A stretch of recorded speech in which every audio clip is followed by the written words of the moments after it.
ተነስተን ተመልካቾች እንደምንላችኋል ከዜና ኢትዮጵያ ስፖርት ዘገባዎች ነው። ሲንቄ ባንክ የኢትዮጵያ ቴሌቪዥን የስፖርት ዘገባዎች ስፖንሰር ነው። እጅግ አድርገን እናመሰግናለን። በኢትዮጵያ ሴቶች ፕሪሚየር ሊግ ሐዋሳ ከተማና መቻል ወሳኝ ድል አሳክተዋል። በ18ኛ ሳምንት በአበበ ቢቂላ ስታዲየም በተደረጉ ጨዋታዎች ሐዋሳ ከተማ መቻልና ሲዳማ ቡና ተጋጣሚዎቻቸውን አሸንፈዋል። ድሬዳዋ ከተማን የገጠመው ሐዋሳ ከተማ በታሪኳ ጴጥሮስና ብርቱካን ገብረ ክርስቶስ ግቦች 2-0 በሆነ ውጤት ረቷል። ድሉን ተከትሎ ሐዋሳ ነጥቡን 38 አድርሷል። ሐዋሳ ከመሪው ኤሌክትሪክ በ11 ነጥቦች ርቆ ተቀምጧል። ድሬዳዋ ከተማ በነበረበት 19 ነጥቦች ላይ ተቀምጧል።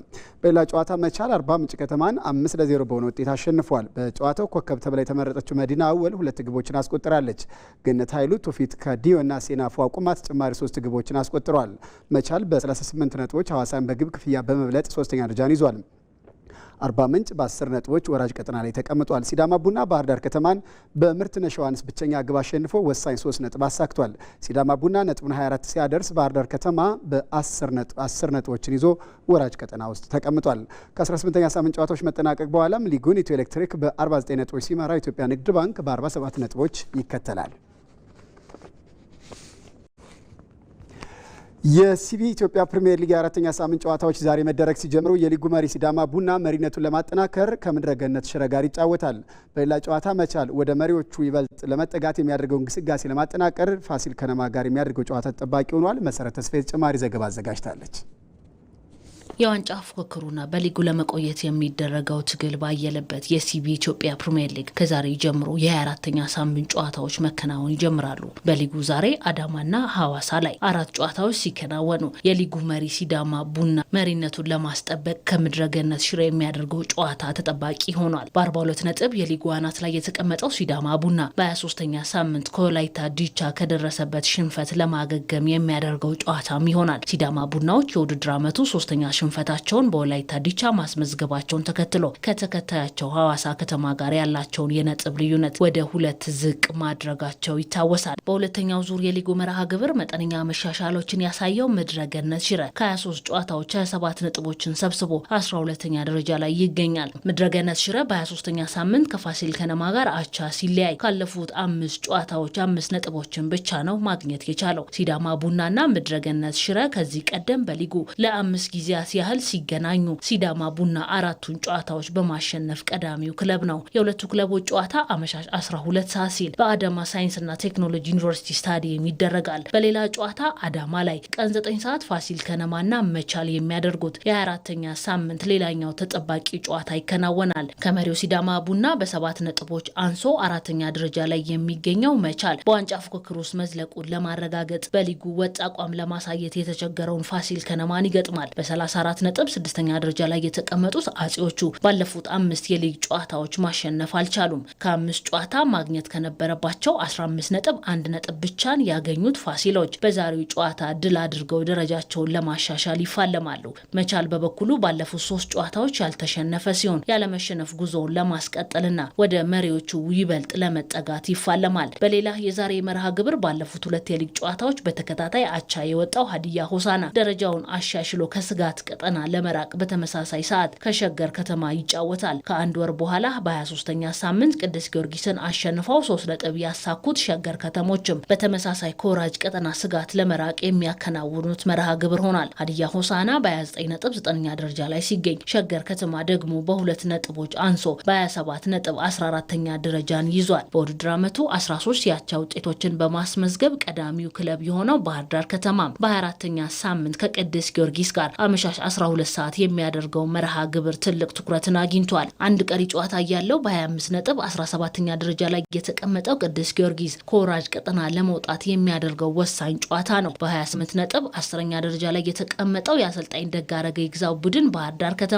ከወራጅ ቀጠና በ3 ነጥቦች ርቆ 10ኛ ደረጃ ላይ ሆኖ ከቅዱስ ጊዮርጊስ ጋር ይጫወታል። በስፖርት ሳይንስ ምሁራን የሚደረጉ ጥናቶች ዓላማቸውን እንዲያሳኩና በጥራት እንዲከወኑ ለትግበራ ምቹ የሆኑ ኢንስቲትዩቶች ሊኖሩ እንደሚገባ ተገለጸ። ከኢቲቪ ስፖርት ጋር ቆይታ ያደረጉ የስፖርት ሳይንስ ምሁራን አሁን ላይ ትምህርቱ በበርካታ ዩኒቨርሲቲዎች እየተሰጠ በመሆኑ ለዘርፉ እድገት የተሻለ እንደሚሆንም ተናግረዋል። ሀና ታሪኩ ተጨማሪ ዘገባ አዘጋጅታለች።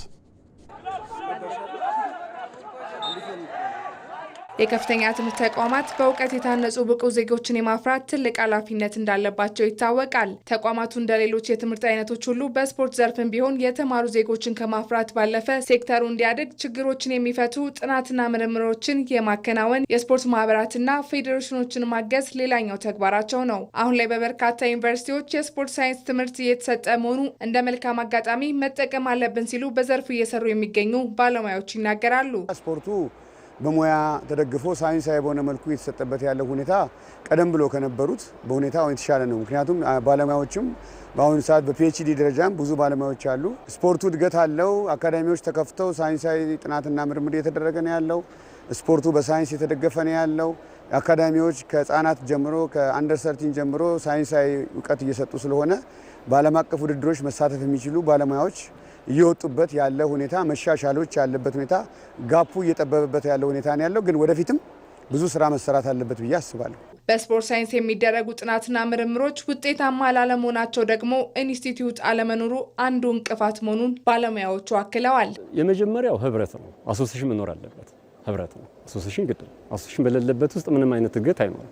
እንደ ሀገር ስናመጣ አሶሲዬሽን ይዞ የሚመጣው የራሱ የሆነ ሪዛልት ስላለ፣ አሁን ግን በጣም ስካተርድ በሆነ መንገድ እንዳውም ክላስተርድም ያልሆነ ነው ስካተርድ የሆነ የተበታተነ መንገዶች ስላሉ ሁሉም ከኢትዮጵያ ስፖርት አካዳሚ አንዳንድ ጊዜ በየአመቱ ከሚያመጣው እድሎች በስተቀር ይህንን ያክል ሰብሰብ ያለ ነገር አላይም እና ያ በራሱ በጥናትና ምርምር ዘርፍ ላይ የራሱ ተጽዕኖ አለው። በኢትዮጵያ ውስጥ ያሉትን የስፖርት ሳይንስ ባለሙያዎች የበለጠ ፎከስ አድርገው የስፖርት ሳይንስ ኢንስቲትዩት እንደ አገርም ተቋቁሞ የስፖርት ሳይንስ ኢንስቲትዩት ቢቋቋም አይ ቲንክ የበለጠ ይሄን ጥናትና ምርምር ወደ በቅርብ ያሉ እነ ኬንያ እነ ሳውዝ አፍሪካም ይሄን እየተገብራሉ። ስለዚህ ያ ኢንስቲትዩት ቢቋቋምና ሞር ፕራክቲካል የሆኑ ኤክስፐሪመንታል የሆኑ ጥናቶች ቢሰሩ በኖሌጅ በኩልም አስተዋጽኦ ማበርከት እንችላለን፣ በአፕሊኬሽንም በኩል አስተዋጽኦ ማበርከት እንችላለን።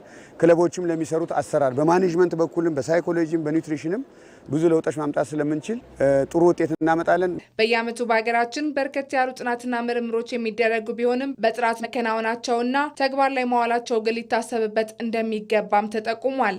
አሁን ያለው ሪሰርች በብዛት ስናየው ግላዊ ነው። ግላዊ ሪሰርች ደግሞ የትም አይደርስም። ምንም እንኳ ግላዊ ሪሰርቾች በራሳቸው የራሱ ሂደት ቢኖረው እንደ አሁን ግን በዓለም አቀፍ ደረጃ ሪሰርች ወይም ጥናትና ምርምር ቴማቲክ ሆናል። ቴማቲክ ማለት በቡድን የሚሰራ ነው። በቡድን ሲሰራ ደግሞ የተለያዩ ግብዓቶች አሉ። አንዱ ለምሳሌ በስፖርት ሳይንሱ ዘርፍ ብትመጪ አሁን እኔ ኤክሰርሳይዝ ፊዚዮሎጂ ነው፣ ሄልዝ ኤንድ ፊትነስ አለ፣ ኪንሲዮሎጂ አለ፣ ሌሎችም እንደዚህ በሶሻል ፓርቱም አሉ፣ በኮመን ኮርስ ፓርቲ አሉ። ይህንን አቀናጅተሽ አዋህደሽ በዛ አንድ የውጤታማነትን ሊያመጣ የሚችል የራሱ የሆነን አካሄድ ከመከተል ይልቅ በግላችን ነው በብዛት የምንሄደውና ያ ደግሞ በራሱ ይዞ የሚመጣው ሪዛልት ብዙ ማመርቂ አይደለም። በኢትዮጵያ ውስጥ የሚሰሩት የስፖርት ሳይንስ ጥናትና ምርምር ስራዎችን ቴማቲካሊ ለይቶ ለእያንዳንዱ ስፖርት ግብዓት እንዲሆኑ የአፕሊኬሽን ስራዎች፣ ኢምፕሊሜንቴሽን ስራዎች፣ የክትትል ስራዎች ወይም ዲሰሚኔሽን ስራዎች እንዴት አድርገን ለውጥ ለምሳሌ አፕሊኬሽን ላይ ለውጥ የሚያመጣ ጥናትና ምርምር ውጤት ሊኖር ይችላል። ኖሌጅ ላይ ለውጥ ሊያመጣ የሚችል ጥናትና ምርምር ውጤት ሊኖር ይችላል። ወይም ደግሞ ትሬኒንግ ላይ ሜቶዶሎጂ ላይ ትሬኒንግ ላይ ለውጥ ሊያመጣ የሚችል ውጤት። ስለዚህ እያንዳንዱን ቴማቲካሊ ያስቀመጠ ወደ ውጤት ወደ ትግበራ የሚሄድ ተጠናክሮ መቀጠል አለበት።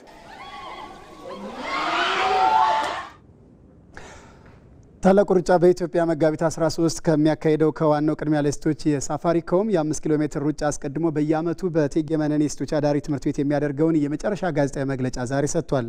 በፕሮግራሙ በተማሪዎች መካከል የጥያቄና መልስ እንደዚሁም የሩጫ ውድድርም ተከናውኗል። ምህረት ተስፋዬ ተጨማሪ ዘገባ አዘጋጅታለች። ታላቁ ሩጫ በኢትዮጵያ በእቴጌ መነን የሴቶች አዳሪ ትምህርት ቤት የሚያዘጋጀው ዓመታዊ ፕሮግራም በዛሬው ዕለት ተከናውኗል። በታሪካዊ ትምህርት ቤት በተዘጋጀው የቅድመ ውድድር ጋዜጣዊ መግለጫ የውድድሩ አምባሳደር አትሌት መሰረት ደፋርን ጨምሮ የአዲስ አበባ ወጣቶችና ስፖርት ቢሮ ኃላፊ አቶ አሰግደው ኃይለ ጊዮርጊስና እውቋ ፖለቲከኛ ወይዘሮ ብርቱካን ሚደቅሳ ተገኝተዋል። እንዳለፉት ዓመታት ሁሉ ከ7ኛ እስከ 12ኛ ክፍል ባሉ ተማሪዎች መካከል የጥያቄና መልስ እንዲሁም የዱላ ቅብብል የሩጫ ውድድር ተከናውኗል። በጣም ደስ ይላል። ተማሪ ወዶት እንግዲህ አዳሪም እንደመሆኑ ብዙ ከቤተሰብ ውጪ ወዴትም አንወጣም እና ይህ ውድድር ደግሞ ወተን ከሰዎች ጋር እንድንገናኝ በነጻነት እንድንሮጥ እንደ መሪ ቃሉም በኮንፊደንስ ሩጪ ብልሆነሽ ኑሪ በኮንፊደንስ ሩጪ ነው አይደለ? ሶ ኮንፊደንት ሆነን ወተን የራሳችንን እንድንሮጥ ሊሆን ይችላል። ወደፊትም ባሉን የህይወት መርሆች ራሳችንን ችለን ኮንፊደንት ሆነን እንድንቀሳቀስ አድርጎናል። ሩጫውም እንደምታዩ በቃ ያዝናናል፣ ደስ ይላል፣ ተማሪዎች ሞቲቬት ያደርጋል እና ደግሞ ወተን ፈታ እንድንዝናናም ያደርገናል። ወደፊትም አትሌት መሆን ስለምፈልግ እንደዚህ አይነት ላይ መሳተፍ በጣም ነው የምፈልገው። እዚህ ትምህርት ቤት ደግሞ እድሉ በጣም ከፍተኛ ነው። ስለዚህ በጣም ደስ ብሎኛል። እነዚህ ይሄንን ሩጫ ያዘጋጁት ደግሞ በጣም አመሰግናቸዋለሁ። ሴት ልጅ እናት ናት፣ ሴት ልጅ እህት ናት፣ ሴት ልጅ ሀገርም ናት እና በዙሪያችን ያሉ ሰዎችንም ያው የሚያነቃቃም ጭምር ነው። በተለይም ደግሞ በመላ ኑሪ በኮንፊደንስ ሩጪ በሚለው ደግሞ በጣም ብዙ ነገር እኔ ካለ ይማርበታለሁ። ሴት ልጅ በመላ በብልሃት ነው ከእቴጌ ጣይቱ ጀምሮ የምንታወቀው። የእቴጌ መነን ትምህርት ቤት እውቋን ፖለቲከኛ ወይዘሮ ብርቱካን ሚደቅሳን ጨምሮ በርካታ እውቅና ተምሳሌ ሴቶችን አፍርቷል። እንግዲህ ተማሪዎቻችን አዳሪ ትምህርት ቤት ከመሆኑ አንጻር በቀለም ትምህርት ብቻ ሳይሆን በአእምሯቸውም ንቁ እንዲሆኑ በተለያዩ በሚደረጉ ስፖርታዊ እንቅስቃሴ ውስጥ ይሳተፋሉ።